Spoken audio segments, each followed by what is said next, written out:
Hi, I'm Eliza David. I'm going to continue today with my commandments series, and today we're on the second commandment. But before I get started, let me ask you something. Are you sure that you don't worship idols? The second commandment, you shall have no other gods before me.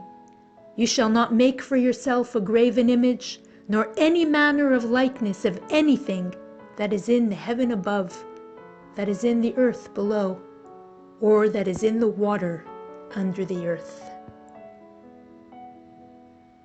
You shall neither prostrate yourself before them, nor worship them, etc.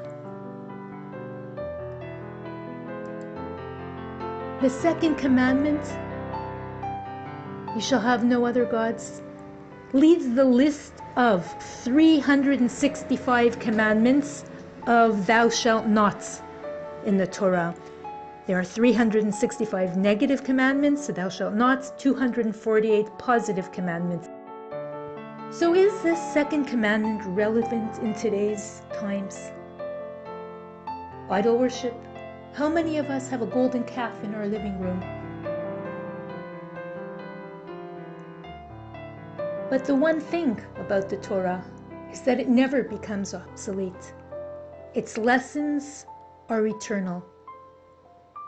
And just because we don't have a big fat Buddha idol in our living room doesn't mean that we don't worship idols, because anything that comes between us and God is an idol, including money, fancy lifestyles, our own fear of something, our arrogance, our vanity.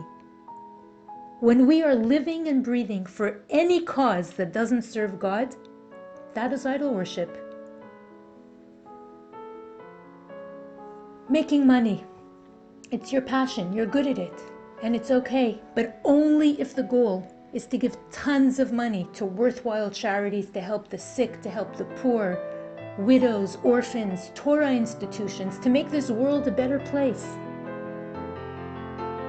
But if your drive for wealth is to have a gorgeous apartment and to live a glitzy lifestyle and to everything in your closet should be, I don't know, Brunello Cucinelli and Burberry and Christian Louboutin, Dolce Gabbana and Pucci and Gucci, and I've run out of rhymes. But if that's your raison d'etre, then I'm sorry to tell you that you are an idol worshiper.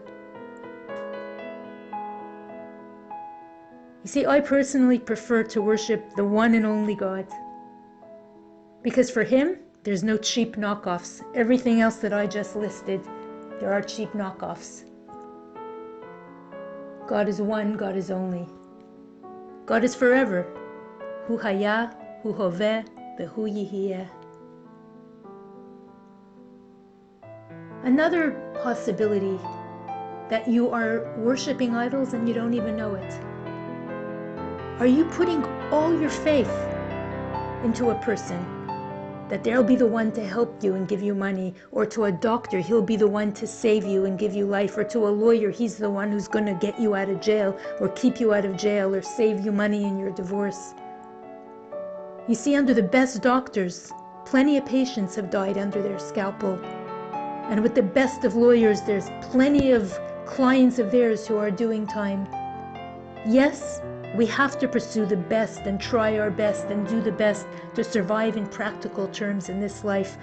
But the very second that we think that those people and those means are our salvation and not God alone, that is idol worship. Don't turn people into gods, believing that they're the source of your well-being. They're the tool that God is using. Don't look at the stick when you get hit or when you get rewarded, but look at that who is yielding the stick. When you get punished, it's from Him above, and when you get rewarded, it's Him above. Don't look at the stick, so to speak, and turn it into an idol. Another thing, the sages teach that somebody who gets angry is like one who worships idols. For if a person were to believe that what happens to him is of God's doing, he wouldn't be angry at all. It would be a new light on everything that happens in his life. In fact, it would be light. In darkness the world was created. In the darkness is where our faith is cultivated. If you get angry, you're living in the darkness. You're not searching for the truth. You're looking to blame people, to point the finger. You feel that you should be in control of the circumstances and somebody took that power away from you. The power was never yours to begin with. The power is with the Almighty. Getting angry in the Talmud is tantamount to idol worship. And then we have all these amulets, astrology, good luck charms.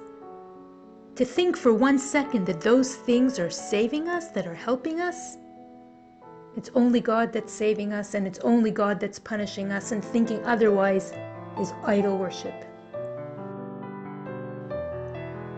We grasp above the stars to God Himself.